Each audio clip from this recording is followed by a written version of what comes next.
అనిల్ కుమార్ గారు చెప్తూ ఉన్నారు కొత్త ప్రభుత్వం కాబట్టి ప్రజలకు వెళ్ళవలసిన అవసరం ఉంది కాబట్టి ప్రజావాణి ఒక కార్యక్రమాన్ని ఉపయోగించుకుంటుంది కాంగ్రెస్ అంతేగాని గత ప్రభుత్వంలో ఎలాంటి లోపాలు లేవు అని మీరేమంటారు అంటే సమస్యలు ఉండి ఇంతమంది స్పందన తెల్లవారుజామున 4 గంటల దగ్గర నుంచి బాలూరు తిరిగి సమస్యలు ఉండి వస్తున్నారా లేకపోతే కొత్తగా పెట్టారు ఏదో చూసి పోదామని వస్తున్నారా ఏమంటారు గుడ్ ఈవినింగ్ అండి మీకు ఛానల్ కి తోటి పార్టిసిపెంట్స్ కూడా very good evening first of all కొత్త ప్రభుత్వం ఏర్పడింది కాబట్టి మీరు శుభాకాంక్షలు చెప్పారు మేము దాన్ని స్వీకరిస్తున్నాము కానీ విమర్శలు ఉండాలి సద్విమర్శలు కూడా ఉండాలి కానీ ప్రతిదీ విమర్శలాగా తీసుకొని మాట్లాడితే మాత్రం ఎవరు కూడా యాక్సెప్ట్ చెయ్యరు మీరు చెయ్యాలి అంటున్నారు మాకు తోడుగా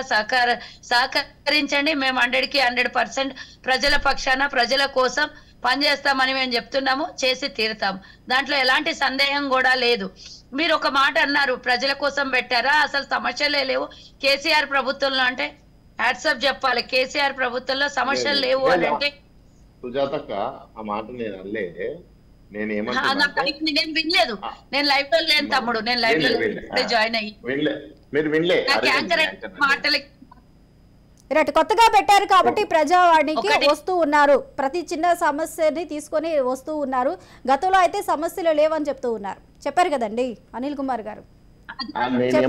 అన్ని సమస్యలు లేవు ఎక్కడికక్కడ ప్రజావాణి పేరిట జిల్లా కార్యాలయాల్లో ఎమ్మెల్యేలుగా ఎక్కడికట్టే స్థానిక కేంద్రాలుగా అవన్నీ కూడా సాల్వ్ అయినాయి ఈ రోజు పూర్తి స్థాయిలో సీఎం కంట్రోల్ సమస్యలు వస్తా ఉన్నది చిన్న కార్యక్రమం నుండి చిన్న సమస్య ఉంది పెద్ద సమస్య వరకు ప్రతిదీ సీఎం చెప్పుకుందామని వస్తా ఉన్నారు ఆ ఆశావాహులకు ఇబ్బంది కాకుండా సీఎం గారు వాళ్ళకి సమస్యలు తీర్చాలి వాళ్ళ బాధలను తీర్చాలని మనస్ఫూర్తిగా కోరుకుంటున్నామని చెప్పిన ఓకే నిజంగా సమస్యలు తీరితే మీరు చెప్పినట్లు గ్రామ స్థాయిలో గానీ లేకపోతే జిల్లా స్థాయిలో గానీ సమస్యలు తీరుంటే ఈ రోజు ఇక్కడ వరకు వచ్చేవారంటారా సుజాత గారు నేను మాట్లాడతాను నాకు అవకాశం ఇవ్వండి నేను మాట్లాడాక వారితో నేను నా ఫోన్ లో ఛార్జింగ్ లేదు నేనున్న సెక్రటేరియట్ లో చెప్పండి ఒకటి నేనేం చెప్తున్నానంటే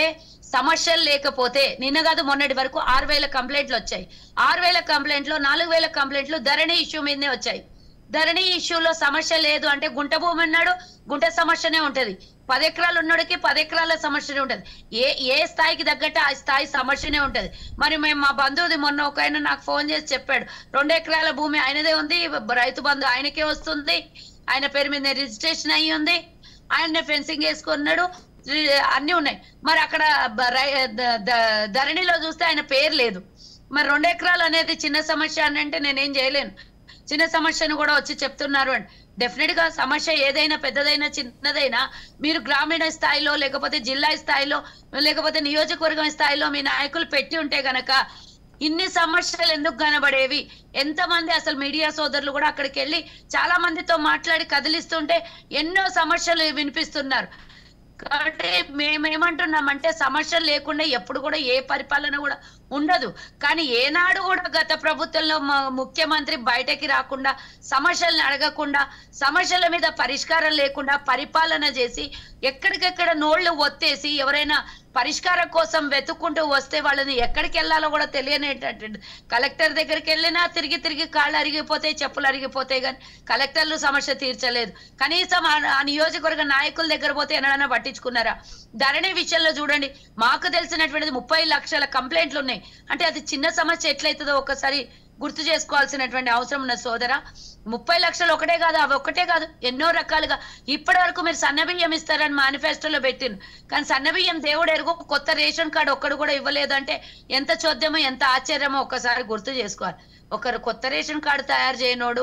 రేషన్ బియ్యం సన్న ఇస్తానంటే ప్రజలు ఎట్లా నమ్ముతారు పెన్షన్దారులు కొత్త వాళ్ళు ఎన్నో మంది